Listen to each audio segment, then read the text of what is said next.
you are going to click on number 1, register. You'll enter your first name and last name, and then you'll want to click I am a new exhibitor or have not yet registered. Fill in the information. If you forget your password, we can reset it later. Make sure that the grade you're entering in school you are entering for represents the 2025-2026 school year. 2 will be where you'll find your entries. There are 2 separate divisions, and that is simply because there's 2 different pricing. So timed event will be $200, and that'll be this first one that I click.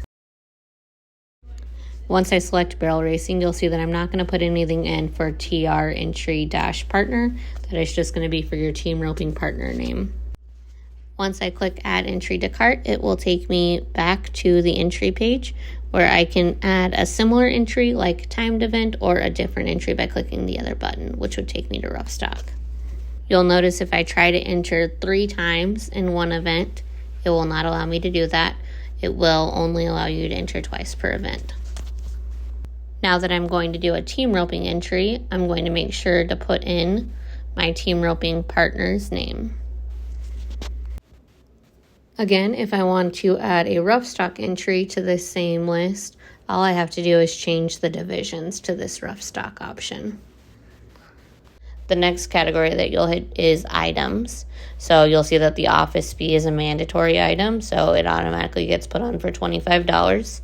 You can choose to add in a parent or guest weekend pass for $20. Once you have the items that you would like selected, click continue and move on to item 4.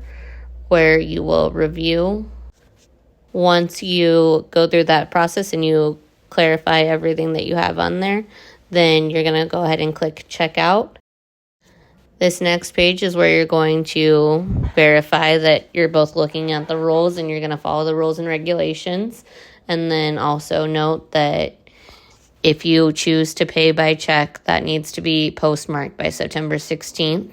You will see at the bottom that a processing fee of 3% is automatically added to your cart. If you choose to pay by check before the 15th, you can waive that processing fee. So in this case, you would write the check for $945. But if you don't pay by the 15th, then you are going to need to pay the full price with the 3% processing fee for credit cards. So let's say you forgot to do an entry or you want to add in a team roping entry later. You can go Jane Doe, use your entry, first name, last name, password, and then click I have previously registered this year. Click information is correct to continue, then create entries and add in your new event. You'll notice that the processing fee, the office fee, is no longer mandatory this time because you've already paid it once on this account. And you've now reached your checkout page again. So you can choose to, if you're not sure, you can choose to save this to your cart and view it later. Thank you for completing your entry, and we look forward to seeing you at the SoDak National Junior Rodeo.